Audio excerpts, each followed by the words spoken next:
मेरे साईनाथ है ये, मेरे प्यारे से साईं बाबा, मेरे साईनाथ महाराज की जय, मेरे बाबा की जय।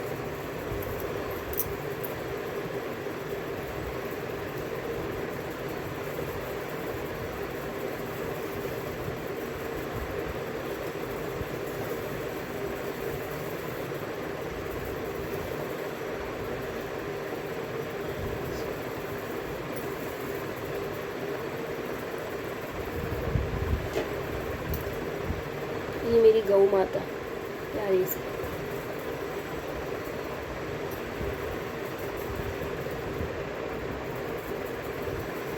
मेरे साईनाथ महाराज, मेरे साईं बाबा।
नहीं।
एक दिन बृहस्पतिवार महादेव की पूजा होती है। इस दिन एक दिन समय की एक ही समय भोजन करें, पीले व धारण करें, पीले पुष्प को धारण करें। भोजन भी चने की दाल का होना अति आवश्यक है। नमक नहीं खाना चाहिए। पीले रंग का पुष्प चने की दाल तथा पीले कपड़े, पीले चंदन से पूजा करना चाहिए। पूजा के पश्चात कथा सुननी चाहिए। इस व्रत के प्रभाव से बृहस्पति जी अति प्रसन्न होते हैं और धन और विद्या का लाभ होता है। स्त्रियों के लिए यह व्रत अति आवश्यक है।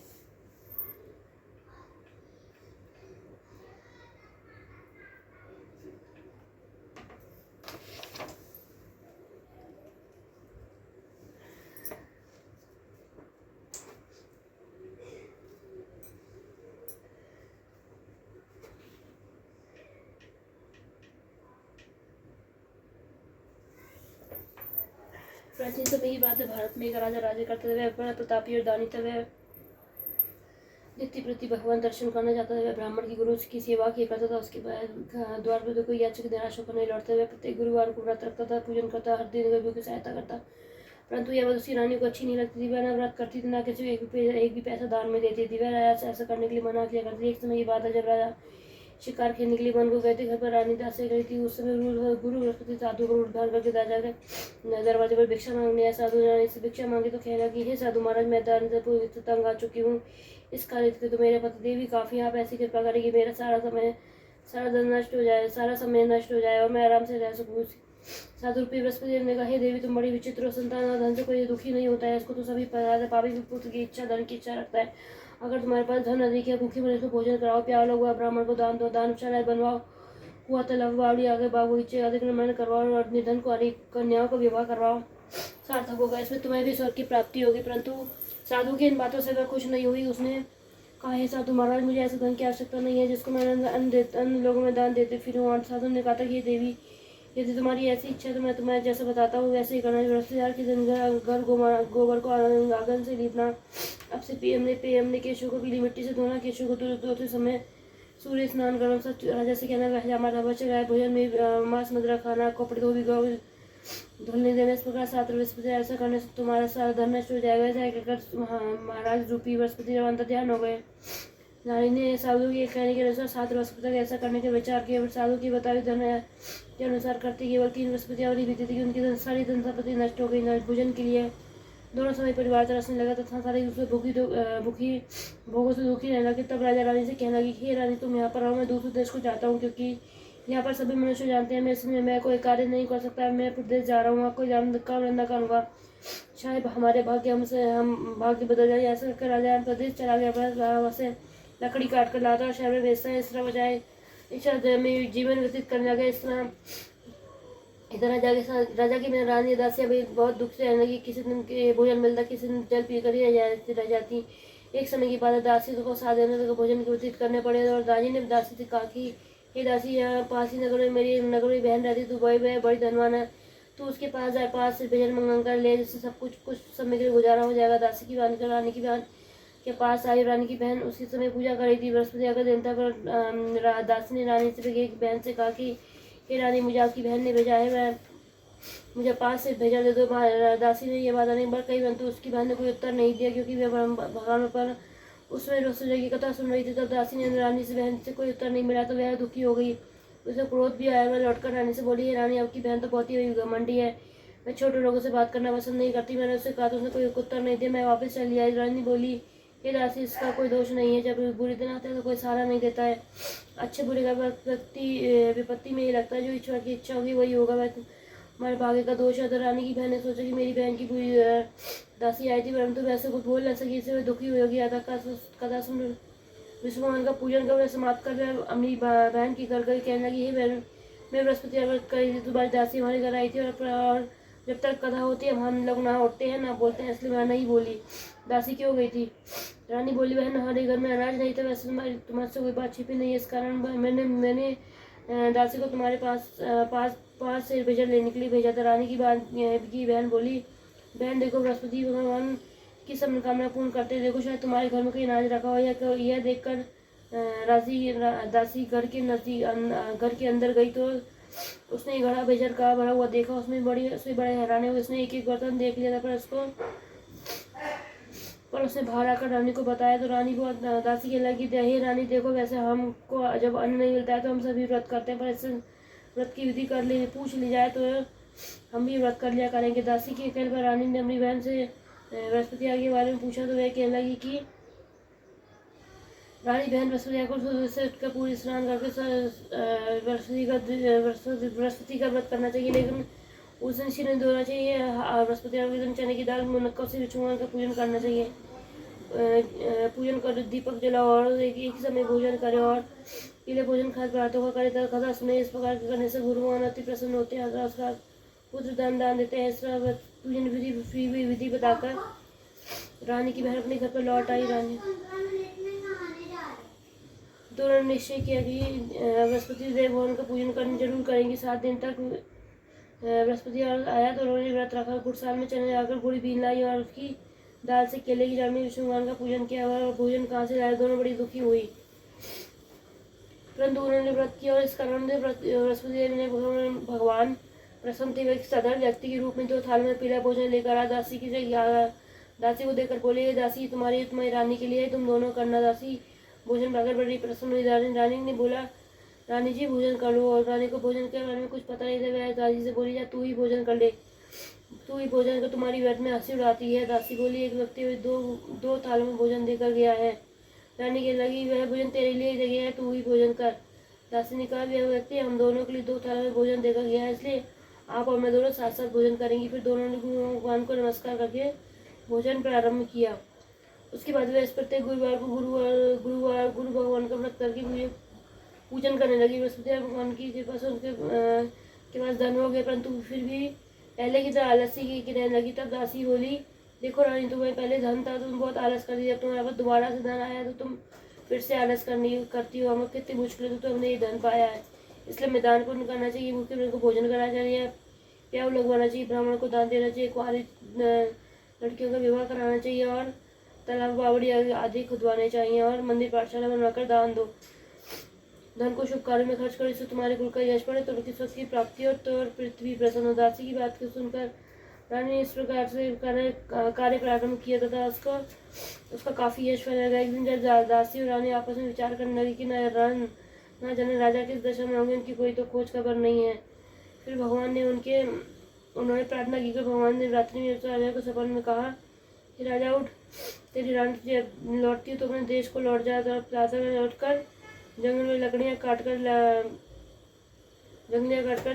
चल पड़ा। उसने जंगल से गुजरते हुए सोचने लगा कि श्री रानी की गलती से उसको कितने दुख भोगने बाकी रह गए हैं। छोड़कर उसे जंगल में आकर रहना पड़ा। जंगल से लकड़ियाँ काटकर उन्हें बेचकर गुजारा करना पड़ा। उसी समय जंगल में बृहस्पति देव एक साधु रूप धारण करके आया और राजा के पास आकर बोले, लकड़ारे, तू इस सुनसान जंगल में किस चिंता में बैठा है, मुझे बतला। ये सुनकर राजा के नेत्रों में जल भराया और साधु की वंदना करके बोला,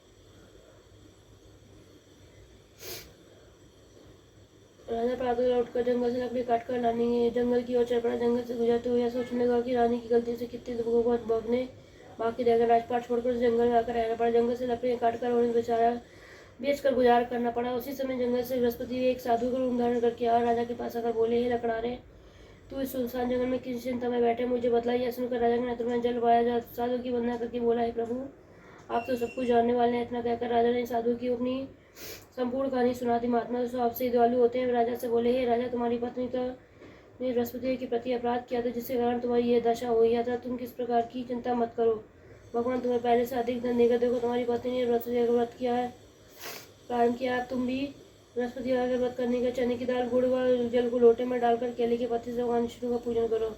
फिर कथा का कहो या सुनो, भगवान तुम्हारी सब मनोकामना पूर्ण करे। साधु को पसंद देखकर राजा बोला, हे प्रभु, मुझे लकड़ी बेचकर इतना पैसा भी नहीं मिला जिससे मैं भोजन के उपरांत कुछ बचा सकूं। मैंने रात्रि में अपनी पत्नी को व्याकुल देखा तो मेरे पास कोई साधन नहीं जिससे मैं समाचार जानकर फिर मैं बृहस्पति की कौन सी कथा कहूँ या सुनूं। कौन सी कथा कहूँ या सुनूं। बृहस्पति के दिन तुम रोजाना की लकड़ियाँ काट कर शहर में जाओ, तुम्हें रोज से दुगना धन प्राप्त होगा और तुम्हें भली भांति भोजन कर लोगे, बृहस्पतिवार की पूजा का सादा सामान भी मिल जाएगा। और बृहस्पतिवार की कथा इस प्रकार है।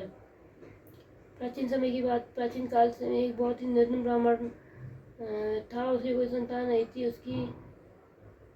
उसकी पत्नी विनम्र और सुशील थी। वह नित्य पूजा पाठ करता था। उसे कोई संतान आते हुए नित्य पूजा पाठ करता, परंतु उसकी स्त्री बहुत वनीता के साथ रहती थी। वह न स्नान करती थी, न किसी के देवता का पूजन करती थी। प्रातः काल उठते ही उसने सर्वप्रथम मतलब भोजन करती, बाद में कोई अन्य कार्य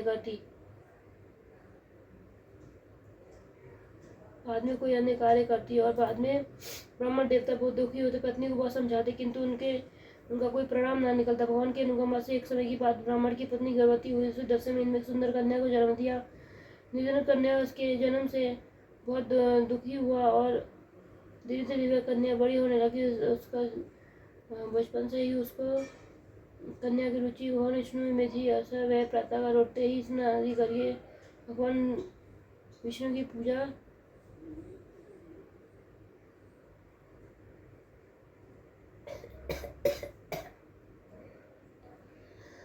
धीरे धीरे ब्राह्मण की कन्या बड़ी होने लगी। बचपन से उसे करने की रुचि भगवान विष्णु में थी और वह पिता के स्नान आदि करके भगवान विष्णु की पूजा करने मंदिर में जाती। बृहस्पतिवार को व्रत करके विधि पूजा पाठ करती थी। पूजा करके फिर पढ़ने के लिए पाठशाला में जाती थी। घर से चलते हुए मुठ्ठे में चावल का ढेर लेकर जाती और पाठशाला से थोड़ी थोड़ी गिराती थी। जब वह पाठशाला से लौटती थी तो सोने के दाने, तभी लड़की सोने के दानों को बीन लाती थी। एक दिन जब वह सोने के दानों को साफ कर रही थी तो उसकी माँ ने कहा कि बेटी सोने के दानों को साफ करेंगे, सोने का सूप भी चाहिए। अगले दिन बृहस्पतिवार था। उसने भगवान विष्णु की पूजा करते वक्त, हे भगवान, यदि मैंने व्रत विधि किया तो मुझे सोने का सूप दे दीजिए। अगले भगवान विष्णु ने उसको एक मनोकामना पूरी करने का वचन दिया। पाठशाला से लौटते समय सोने का सूप पड़ा हुआ मिला। वह लौटकर अपनी माँ को दिखाकर उसने सोने का दाने साफ करने लगी। उसी समय नगर का राजकुमार वहाँ से निकल रहा था तो उसने उस ब्राह्मण लड़की को देखा और उस पर मोहित हो गया। उसी समय नगर का राजकुमार जो साफ करते हुए देखकर उसमें मोहित हो गया। महल में से लौटकर राजा ने ब्राह्मण को महल से बुलाकर राजकुमार से उसकी लड़की विवाह हो गई। ब्राह्मण तैयार हो गया। धूमधाम से उस लड़की का विवाह राजकुमार से हो गया। दोनों मिलकर ब्राह्मण की लड़की महल में चली गई। लड़की के चले जाने से ब्राह्मण फिर निधन हो गया। उसे कई कई दिनों को भोजन नहीं मिलता था। बहुत दुखी होकर वह ब्राह्मण उसने कई दिन तक भोजन भी नहीं किया था। दुखी होकर ब्राह्मण एक दिन लड़की के पास गया। उसे पता से निर्णय का समाचार सुनकर बहुत सा धन देकर विदा किया। उस धन से ब्राह्मण की कुछ दिन तो आराम से निकल गए, लेकिन फिर भूखों मरने की नौबत आ गई। फिर लड़की के पास गया और उसे कहने लगी। लड़के ने कहा, पिताजी आखिर कब तक आप जीवन यापन करेंगे? आपको ऐसा उपाय क्यों नहीं करते जिससे आपका धन संपत्ति से भर जाए? ब्राह्मण ने कहा, मैं तेरी माँ को बहुत समझाया पर उसके समय में कुछ नहीं आता। उसका फोन पर नष्ट हो तो घर की निंदा भी दूर हो जाए। तब कुछ सोचकर लड़की ने पिता से कहा, पिताजी कुछ दिनों की माँ को मेरे पास छोड़ जाओ। लड़की के पास महल में छोड़ गया। लड़की ने भी माँ से कहा, माँ तुम कल प्रातः को उठकर स्नान आदि करके भगवान विष्णु की पूजा का पाठ करना। पूजा करने से तुम्हारी चिंता वैसे दूर रहेगी। लेकिन माँ ने उसकी एक बात न मानी और लड़की ने माँ को कक्ष में बंद कर दिया। उस उद्देश्य माँ को उठाकर जबरदस्ती उसे स्नान कराया। फिर भगवान वसुदेव की पूजा कराई और कुछ दिनों के लिए ऐसा करने से उसकी माँ की बुद्धि में परिवर्तन हुआ और वह स्वयं व्रत करने लगी। उसके व्रत के कर रखने से ब्राह्मण के घर में विष्णु भगवान के अनुकंपा से धन की वर्षा होने लगी। दोनों पति पत्नी धन संपत्ति पाकर अंतिम जीवन यापन करते विष्णु धाम को चले गए। लकड़हारा बने राजा ने उन साधु रूपी भगवान विष्णु से यह कथा सुनकर बृहस्पतिवार की कथा व्रत करके भगवान विष्णु की पूजा की।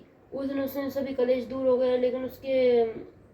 लेकिन अगले बृहस्पतिवार को की कामकाज की अधिकता के कारण उसने बृहस्पतिवार जी का व्रत नहीं रखा। भगवान वशिष्ठ जी लकड़हारे से क्रोधित होकर भूल की सजा दी। उसने नगर के राजकुमार ने घोषणा की कि मेरे नगर में जो प्रत्येक व्यक्ति महल में भोजन करने आएगा, जो नहीं आएगा तो उसको भारी दंड दिया जाएगा। लकड़हारा बने राजा ने उस नगर में घोषणा तो सुनी, पर लकड़ी काट कर लाने व ले जाने में इतनी देर हो जाने के कारण वह महल नहीं जा सका, भोजन नहीं कर सका था। राजा के सैनिक लड़कर लकड़हारे को पकड़कर महल में ले गए। राजा ने उसे महल में एक कक्ष में बैठाकर भोजन कराया। कक्ष में एक खूंटी बनाने का सोने का हार लटका हुआ था। लकड़हारा अकेला ही उस कक्ष में भोजन कर रहा था। तभी उसने एक आश्चर्य घटना देखी। घटती देखते देखते खूटी हार को निगल गई और थोड़ी देर बाद ही राजा ने हार को गायब देखा तो लकड़हारे को कारावास में डलवा दिया। लकड़हारा मन ही मन अपने भाग्य को कोसने लगा। तभी उसे जंगल में मिले साधु का स्मरण हुआ। थोड़ी दूर में बृहस्पति देव जी सन्यासी के रूप में उसके सामने प्रकट हुए और कहा कि लकड़हारा मन ही मन अपने भाग्य को कोसने लगा कि तभी उसे जंगल में मिली साधु का स्मरण हुआ है। थोड़ी देर बाद में भगवान बृहस्पति देव सन्यासी के रूप में आकर प्रकट हुए और कहा कि हे लकड़हारे, तूने बृहस्पति का व्रत नहीं किया था, इस कारण तेरे को कष्ट हुआ है। अब तू चिंता मत कर, अब तुम्हारे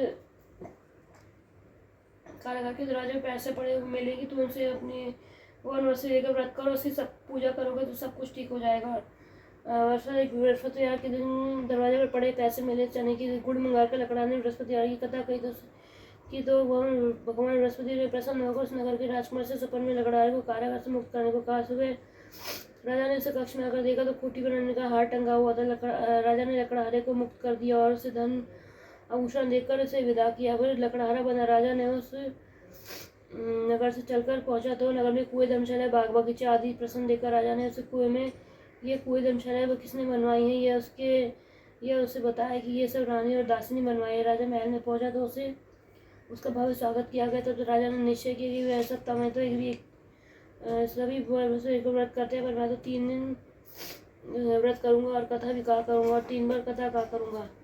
अब राजा हर समय दुशाला में चने की दाल और बांधे रहता और दिन में 3 बार कथा कहा करता।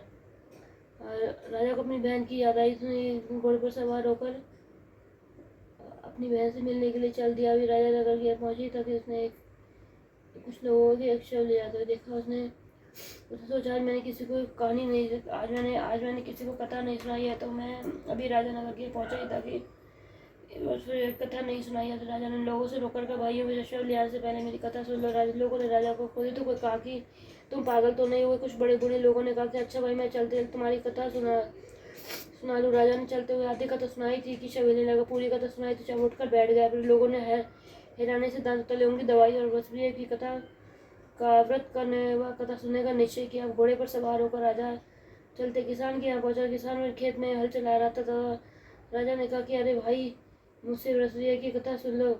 किसान चिल्लाकर बोला, अरे भाई, देख नहीं रहे जितनी देर तुम्हारी कथा सुनूंगा उतनी देर पूरे खेत में हल चला लूंगा। राजा ने निराश होकर आके चलने लगा तो सभी किसान वह लड़खड़ाकर गिर गए और किसान के पेट में जोरों का दर्द होने लगा। उस किसान की पत्नी जब खाना लेकर आई तो उसको इस बारे में कुछ भी पता नहीं था। किसान ने घुड़सवार की सारी कहानी सुनाई और किसान की पत्नी दौड़ती हुई इसके पास पहुंची। उसने कहा, मैं आपकी कथा सुनने के लिए तैयार हूँ भैया, मैं तुम्हारी कथा सुनने को तैयार हूँ। राजा ने उसके साथ खेत पर पहुँच कर वासुदेव की कथा सुनाई।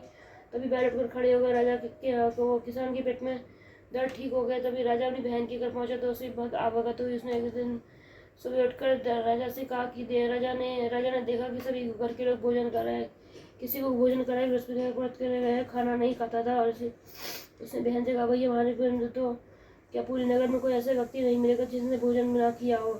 तभी राजा ने घर से निकलकर उस नगर में बिना भोजन किए हुए व्यक्ति की तलाश की और बृहस्पति की कथा सुनाई। कथा सुनते सुनते गरुड़ी का बेटा बीमार है, वो ठीक हो गया, बिल्कुल ठीक हो गया। उसने राजा की बहुत प्रशंसा करी और एक दिन राजा अपनी बहन से मिलने के लिए बहन से कहा कि बहन, अब हम अपने घर को जाना चाहते हैं, तुम हमारे साथ चलो, कुछ दिन हमारे घर लौट आना। राजा की बहन की बात सुनकर सास ने कहा कि सास ने ताना देते हुए, बहू को जाना मत, मायके जाना तो अकेले जाना, मेरे पोतों को लेकर नहीं जाना। तुम्हारी भाभी मेरे पोतों पर तुम्हारे पोतों नहीं लेके जाना। तुम्हारे भाई की कोई संतान नहीं है, तुम्हारी कोई भाभी मेरे पोतों पर जादू टोना कर दे। जादू टोना कर दूसरे कक्ष में बहन की बात सुनकर राजा बहुत दुखी हुआ। अकेले नगर को लौट आया। उसने रानी से राजा से कहा कि आप तो अपनी बहन को साथ लेने के लिए गए थे, क्या कर गए थे, फिर बहन को क्यों नहीं लेकर? तब राजा बहुत दुखी हुआ। उसने कहा कि हम निसंतान है, हमारे घर कोई आना पसंद नहीं करता है। इसलिए रानी ने राजा को समझाया कि प्राणनाथ, हमें बृहस्पति ने सब कुछ दिया है, अब वे हमें संतान भी अवश्य देंगे। बृहस्पति को विधि व्रत करते राजा रानी प्रधान जी भगवान बृहस्पति की संतान के लिए प्रार्थना की और कुछ दिनों के बाद ही उसे सफर में दर्शन देते हुए कहा, ये राजा तेरी मनोकामना अवश्य पूरी होगी। एक सप्ताह बाद ही रानी गर्भवती हुई। 10वें महीने में उसने एक सुंदर पुत्र को जन्म दिया और रानी जीवन पुण्यात बसरिया को व्रत करती उसकी धन की वर्षा होने लगी। इस तरह आनंदपूर्वक जीवन यापन करते हुए राजा रानी धाम भगवान विष्णु की उनका मोक्ष को प्राप्त करके सीधे वैकुंठ धाम पर गए। बृहस्पति जो स्त्री पुरुष भगवान विष्णु की पूजा करते हैं भगवान उन सबकी मनोकामनाएं पूर्ण करे। जय बृहस्पति देव महाराज की जय। मेरी लक्ष्मी मैया की जय। मेरे बृहस्पति देव महाराज की, मेरे साईनाथ महाराज की जय। मेरे गुरुदेव महाराज की जय। मेरे गुरु महाराज की जय। मेरे साईनाथ महाराज की जय। मेरे बृहस्पति महाराज की जय। मेरी माता लक्ष्मी की जय। आरती बृहस्पति जी की। ओम जय बृहस्पति देवा स्वामी जय बृहस्पति देवा। शिन शिन भोग लगाऊं, शिन शिन भोग लगाऊं, कदली फल मेवा। ओम जय बृहस्पति तुम पूर्ण परमात्मा तुम अंतर्यामी, प्रभु तुम अंतर्यामी। जगत पिता जगदीश्वर, जगत पिता जगदीश्वर, तुम सबके स्वामी। ओम जय बृहस्पति देवा। ओम जय बृहस्पति देवा स्वामी जय बृहस्पति देवा। चढ़ना मत निज निर्मल सब पातक हरता, स्वामी सब पातक हरता। सकल मनोरथ दायक, सकल मनोरथ दायक, कृपा करो बरता। ओम जय बृहस्पति देवा। तन मन धन अर्पण कर जो जन शरण पड़े, प्रभु जो जन शरण पड़े। प्रभु प्रकट तब होकर, प्रभु प्रकट तब होकर, आकर द्वार खड़े। ओम जय बृहस्पति देवा। दीन दयाल दयानिधि भगतन हितकारी, प्रभु भगतन हितकारी। पाप दोष सब हरता, पाप दोष सब हरता, भव बंधन हारी। ओम जय बृहस्पति देवा। ओम जय बृहस्पति देवा स्वामी जय बृहस्पति देवा। विषय विकार मिटाओ, सकल मनोरथ दायक, सब संशय हारी, प्रभु सब संशय हारी। विषय विकार मिटाओ, संतन सुखकारी। ओम जय बृहस्पति देवा। ओम जय बृहस्पति देवा स्वामी जय बृहस्पति देवा। शिन शिन भोग लगाऊं, कदली फल मेवा। ओम जय बृहस्पति देवा। बोलो भगवती माँ लक्ष्मी जी की जय। मेरी साईनाथ महाराज की जय। मेरे बृहस्पति देव महाराज की जय। मेरे गुरु महाराज की जय। हे प्रभु, जैसे आप अपने भक्त पर प्रसन्न हुए उसी तरह आपका जितने भी मेरे गण देख रहे हैं, जितने भी मेरे लोग देख रहे हैं, इन सब पर प्रसन्न देना प्रभु। इन सब पर प्रसन्न होना, इन सबको आशीर्वाद देना, इन सब की मनोकामनाएं पूर्ण करना प्रभु। इन सब की मनोकामनाएं पूर्ण करना। हे मेरे बृहस्पति देव महाराज, जिसे संतान ना हो उसे संतान देना, लंगड़े को टांगे देना, अंधे को आँख देना, सबकी मनोकामना पूर्ण करना। जिसकी संतान नहीं है उसको संतान देना। बृहस्पति देव महाराज सबको आशीर्वाद देना। मेरे बृहस्पति देव महाराज सबको आशीर्वाद देना, सबको आशीर्वाद देना प्रभु, सबको आशीर्वाद देना। किसी की झोली खाली ना रहे, सबको आशीर्वाद देना मेरे दाता, सबको आशीर्वाद देना। जय मेरे बृहस्पति देव महाराज की जय। मेरे बाबा की जय।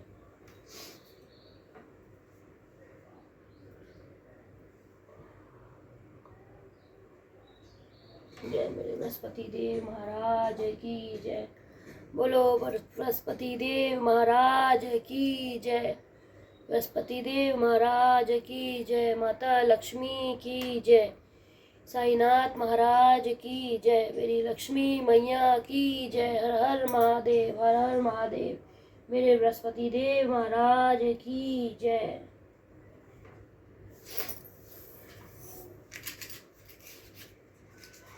त्वमेव माता च पिता त्वमेव बन्धु च सखा त्वमेव विद्या धर्मं त्वमेव सर्वं मम देव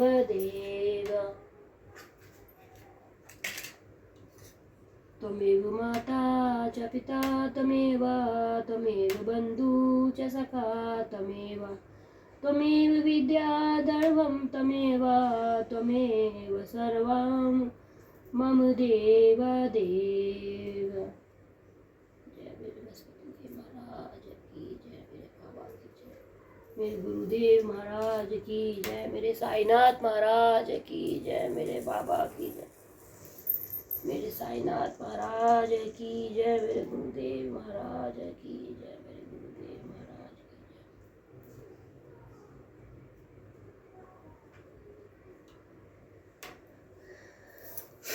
कमेंट में जय बृहस्पति देव जी ज़रूर लिखिएगा, प्लीज़ ज़रूर लिखिएगा। मेरे बृहस्पति देव जी सबकी मनोकामना पूर्ण करेंगे, ये मेरा पूर्ण विश्वास है। प्लीज़ बृहस्पति देव जी ज़रूर लिखिएगा कमेंट में। ओम नमः बृहस्पति देव।